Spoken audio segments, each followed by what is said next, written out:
Hello everyone, it's Cheryl Millett, live at 5 on Mondays on Facebook. So Mondays on Facebook. It was great to be here, especially after a weekend actually in the snowy north that we have here in the winter. Winter is snow here. I was saying to a couple people, how many people actually get to see the snow around this planet? How many people experience snow? How many people never experience snow?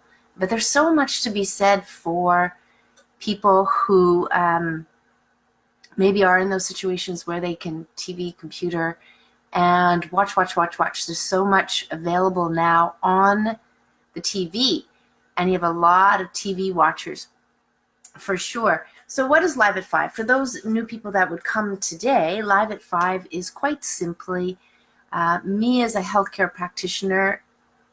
Yeah, I have certain specialties, but also in line with a healthy mind. Absolutely is very important. When I was kind of looking at, I don't like to pull out names or anything. I just kind of want to bring them up, though, as an example so that you know and you can see for yourself. I was looking at some tea bags that I probably purchased at a health food store. And on this, Live at 5 is about bringing up certain topics, and I want to get feedback from people here, and I'm just trying to see where I can see people. Some people are coming on. So right now I can't, so I'm not sure. It seems like there's 3 people watching, but I don't get to see here who's coming on. I'm not sure why that is, but you're here. So I'm just going to talk away here. I'd like to see if there's any comments and who's coming on board. So thanks for coming on board. It's great. So what I was just referring to is watching TV. Watching TV was something that was added. Actually, there's one other thing before. So I'm not sure if anybody's familiar with holy tea.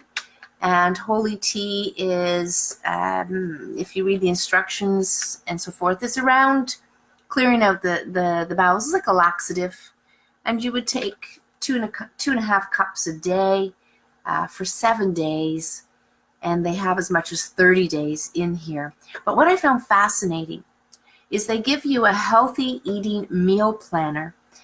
And for those who have come on the Live at 5 already know that one way I framed it over a year ago is no snacks movement, which is we're consuming way too much food, even regardless of the type of snacks that we're having, unless you're not having your breakfast and you're having more of a snack instead.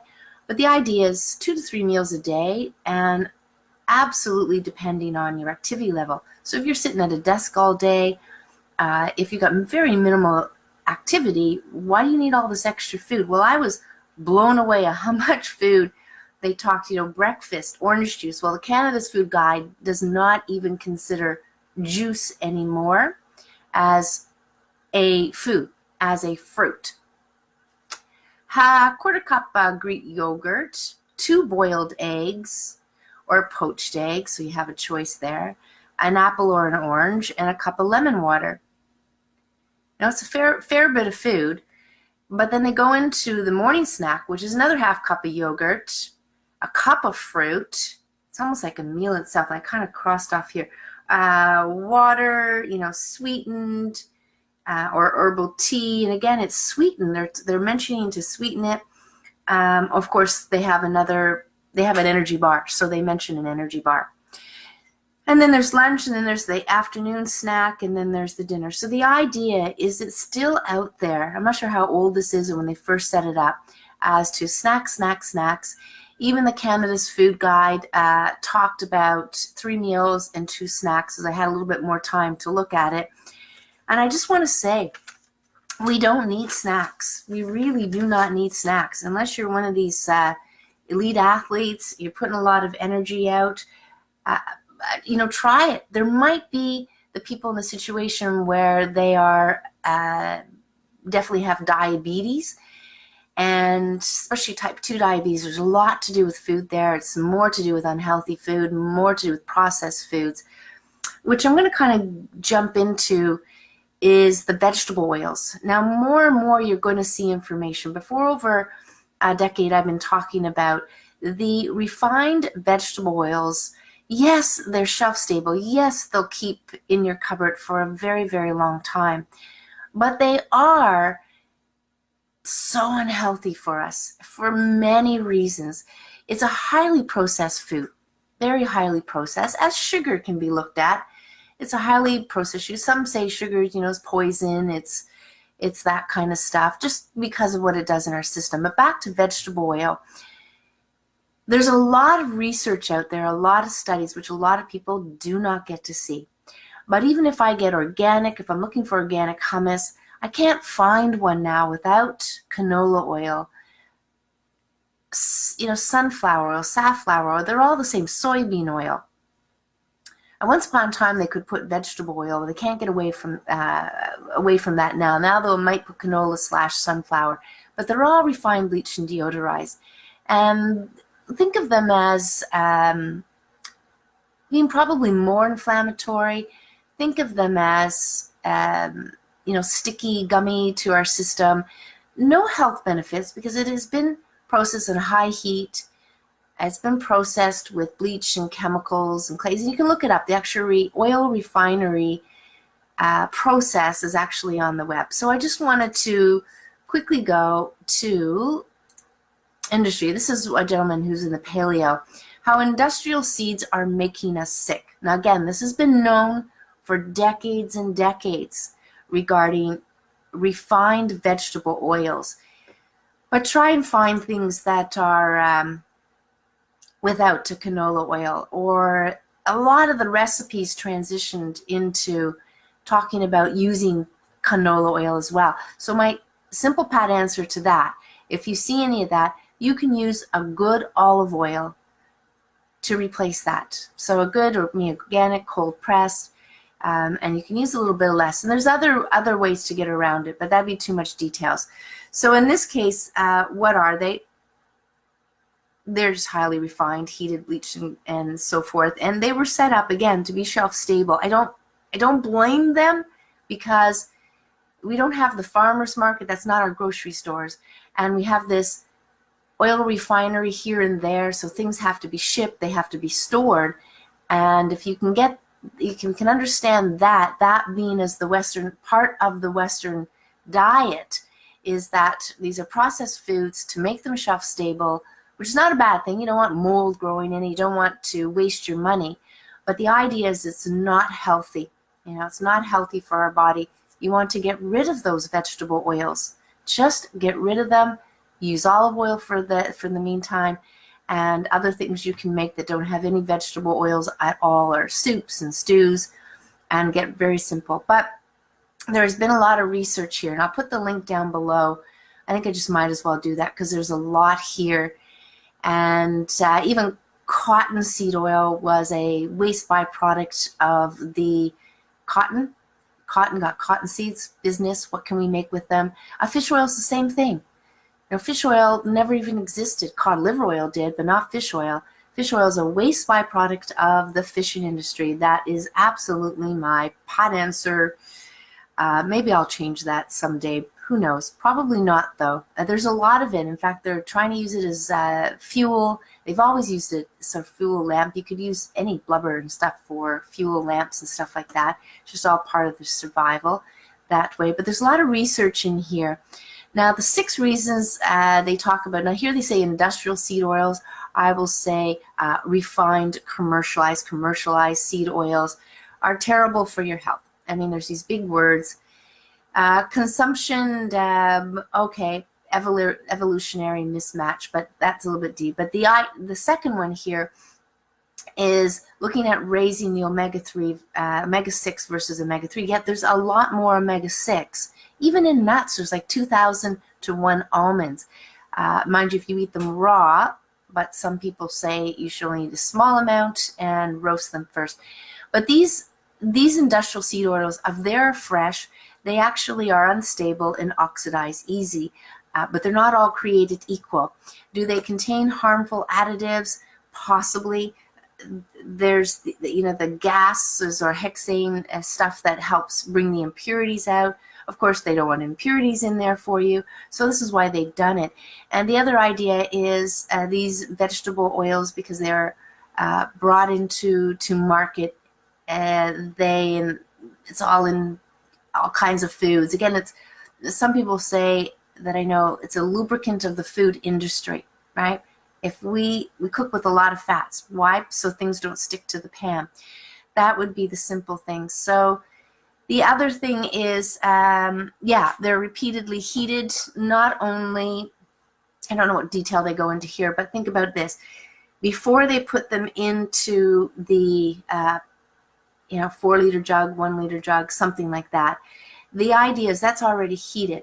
But then when we go to fry things, when we go to prepare things, I think that's what they're meaning here, or when somebody else is preparing packaged food, that's heated there. They get it refined, heated already, they heat it again, and then we as consumers of food, because we actually heat it again. And that's something for all foods as well. So I'll put that up there. That's what I wanted to talk about.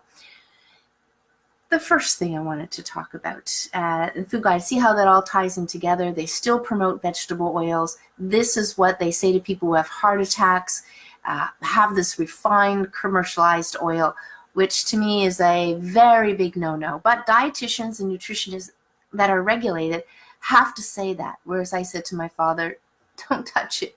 Don't touch it. But here's another interesting thing.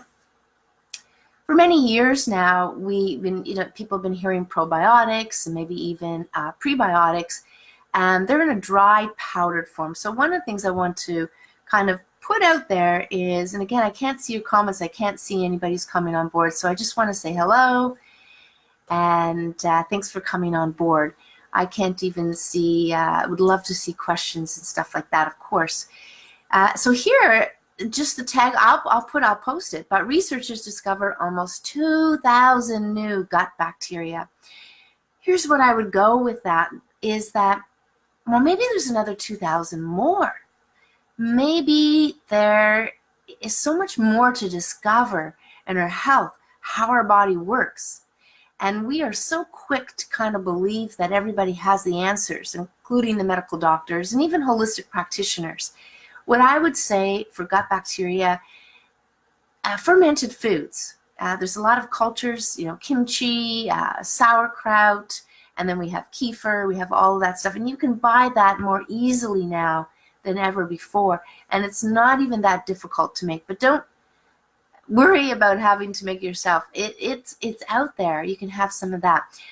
We don't know if it's in yogurts. I mean, even yogurts, pasteurized, heating up, it exists. So when did they do it? Before they heated? Did they add it? Did they add it in powder?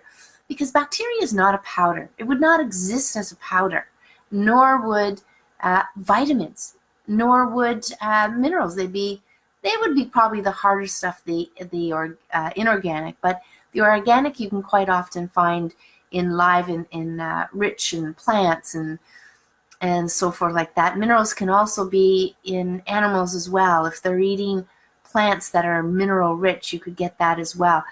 Probiotics you would want to get in liquid form as well. You want to make sure that they're live. So that is that. What else did I want to talk about? Robots. Yeah, that's kind of a little interesting topic. I don't know how many people here actually know what they're doing with robots. In China, they're trying to create people that can actually do the news. Apparently, they were trying to create robots or artificial intelligence that would deal with people. Only one of them got kind of offside. I'm going to say had to do with something rude and crude and stuff like that. Don't know the details, didn't listen to it, so I can't say much more than that, other than they had to shut it down. And that was in North America. So robots, I firmly believe there's no way we're ever going to have a society actually run by robots, that the people component, the community component, the hearing a real voice, knowing it's a real voice, all of that stuff, It just ain't going to happen. I firmly believe that robots are not going to take over the world. And we as people can say, yes, let's do it. Think of all the crafts. Think of music and culture was so important in our world to each other, for just us singing the music. So maybe we're the entertainment and people like us, but that kind of stuff exists. I can't even imagine watching a movie and seeing actors as robots, and that's the entertainment. I don't get it, but these robots are kind of creepy looking in a way that they can have weapons attached to them. They can have flamethrowers attached to them, although they're about burning paper that's stuck up in lines and stuff like that. There's some really interesting things about it. Let's not dish computers, of course, and electronics and stuff like that, but you know what makes sense? I think if we're looking at it and we can make judgments, we can determine not so good, don't want that, can see where that can go, and quickly be prepared to take those things. So what else did I want to talk about here? That was that. Water. Last week and at other times, people talk about what's the best water. And it's quite often we use that word, what's the best water? So if it were me and I was really thirsty, I'd probably drink tap water if I had no choice. But if there was a bushel of apples, I would choose probably not to eat the other stuff, the dried stuff, and I would just eat water-rich foods, because they're like 90%. I go get celery, or I'd eat celery or eat vegetables if there's a vegetable platter, rather than drinking the water, if that was there to choose. I'm not sure I know everything about water. I'm not sure if there's any one person that knows everything about water.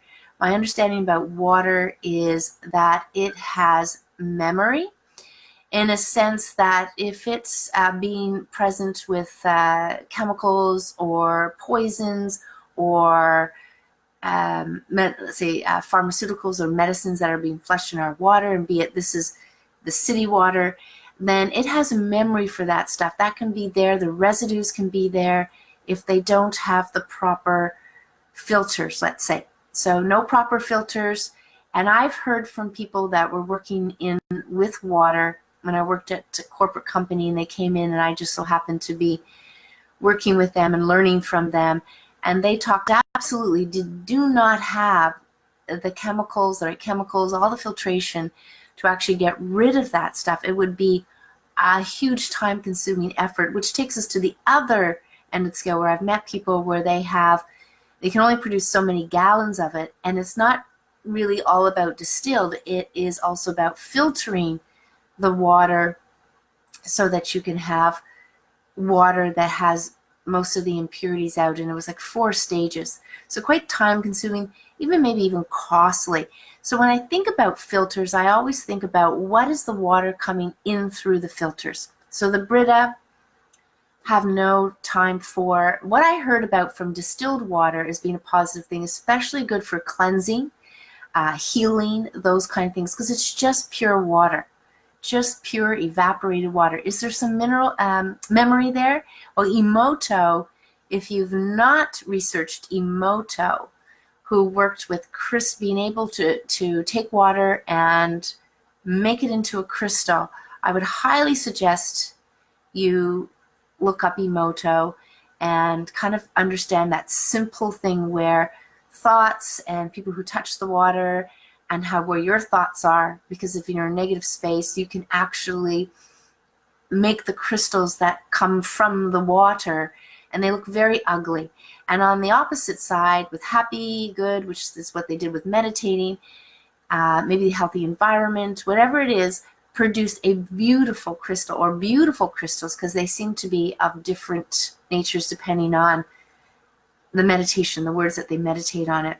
But the ideas around water to look at it is, where's the source of the water? What are you doing it before you put it in your body? And actually, some of the things there, oh, we got noise. Come here, Shadow. Come, no barking. Some of the things with water, for me, I'll let you know what I do. But if I had a preference and went to somebody's house, If it was out in the country and they did reverse osmosis, I'd probably go for that. But most likely I would go for distilled first. And my source of water has been lately is going to the spring and putting it, in plastic liters, things that I got from actually Cedar Springs. So the other one is when I don't have time or I have those situations, I actually get it from Cedar Springs. The reason being is Cedar Springs bottles it right away. They don't sell it in stores or anything like that. So it's bottled fresh. So before I get it, it's either 1, 2, or 3 days only been in the bottle. So it's very recent been in the bottle. That's kind of what I would say about water. I think there's many questions. I've read many books about it. Again, for cleansing, distilled water. Oh, distilled water is actually what would be in the plants. That's what's being brought up. That's what's being used. That's what I've read. The other thing is people will sometimes use rainwater. And that I heard is also distilled water as well. The water would have to be very light. It'd have to go into that frame, just like distilled water, in order to be brought up to the clouds and then back down into the earth. So you can see in nature, that's, they're using distilled water that way. But some people don't like the idea of there's nothing in the water. And what I would say to that, it's really easy to get liquid minerals. If you're eating properly, there's minerals in water. So that's the one biggest thing that I hear as a group conversation or a group mentality or a group belief around distilled water is that. And minerals are never going to do you any harm anyway, unless you're having way too much inorganic, which is rock and so forth. We want to have the balance or more organic, which then a case would come from, our foods. That way, that would have processed it that way. And what else was I going to talk about? I think one other thing, and that is to do with the big topic of vaccines. Yeah, I'm fairly neutral with it, but I really want to be neutral from the standpoint is it's your choice if you want to take them or not take them. The idea here is that if a person has no measles at all, they're not contagious. They are absolutely not contagious. So entertain the idea and do your research. I may put a link down below, is that when we are getting the vaccines, and the vaccines are not what they used to be, and there's all these chemicals and adjuvants, and some people who are taking vaccines are very much, they shouldn't have that stuff in there. That they're aware of, and that most people will agree. What do we want to be putting chemicals directly into our body for? Heavy metals, things that are beyond the threshold limits that you can go and find. But the idea here is if people who are getting vaccines and they're getting the measles vaccines, we'll use this as an example, they actually can be contagious. So when you hear about you must get the measles vaccine, it's got to be mandatory. Look, we've got an outbreak of measles. Okay, 15, 20 people now. I'm just kind of spewing off numbers, but it's actually relatively low. And they're kind of intertwined and connected. But the idea was the most of those people, and I don't know if it's 85%, 90%, but a lot, actually got the vaccine. So they got the measles based on getting the vaccines. And then they spread it. So my understanding is they are carrying this for a few days. Now, of course, if they get it, it's a little bit longer, but usually like anything, you're contagious in the early part of it. And this is where others who have not been vaccinated or not been had the measles, so they haven't upgraded their immune system, they're actually spreading it. The ones they're not spreading, they're getting it from the people who have been vaccinated. And I think I haven't had the mumps, but my sister did. Most of these things that I grew up with was never an issue. Never an issue. I know it can be an issue, of course, but I think people with suppressed immune systems, so forth, you have your choice, and good wholesome food is going to make a stronger immune system, stronger body, and that's going to be absolutely so important. So I am so sorry I didn't get to see who's on board. I want to again thank everybody for coming on board. I'm not sure what's going on. I can't see any buttons, but just kind of looking here, you know, some of the things we talked about today, it's probably better just to go through the video. Unhealthy fats are all those vegetable oils, the corn oils. Then we talked a little bit about people getting vaccines and actually shedding off the measles, and people getting measles, even them, most of them. What are the other things I talked about? Yes, the food guide, and other places still very much big on snacks. And I would just say we don't need that much food. In fact, any food that we put in our body is going to create energy, especially if they're processed. And here we're giving kids snacks, and we want them to sit in their chairs. How ridiculous. People who are working is sitting all day, and you're just eating. And you might feel like a little antsy, or you might feel even more anxious. I mean, the nervous system might be vibrating. I mean, that's what the coffee will do, put you in that energy state, the energetic state. But it's just getting the nervous system all up in arms. But the body has to deal with all the food. Has to deal. So it has to burn it off first of all for those who are digesting slowly. So then you just pile a bunch more food in. But it does get down to knowing nutrition by far is a key factor in how our energy levels are, how we manage stress, what's health, you know, just health, managing inflammation, skin health, all of that, all the things in the digestive health. So that's really it for today. Again, hello everybody. I can't really see who's on board here, and I can't see your comments, so I apologize for that. Not quite sure. This has happened once before. But if there's any comments that you have, any questions that you have, please just put it below, and ones that I've put up hopefully already come up there, and I'll definitely respond to it. I'm just going to wish everybody a healthy week. I think spring is on our way. That's a great thing.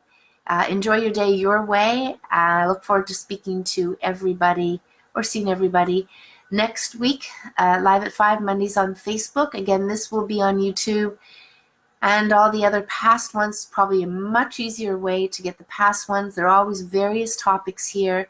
Again, it's just about, live at 5 is just about all things healthy, getting us to learn about things that are going on that you might not be hearing about, and just other ways to look at it, maybe different perspectives, me even questioning them, me sharing things that there's enough research out there, there's enough evidence out there, there's enough personal experience with it to tell you about those things, and that's where I want to kind of come. So bye everybody, bye for now, and wishing you a good day, and I hope to see you next week.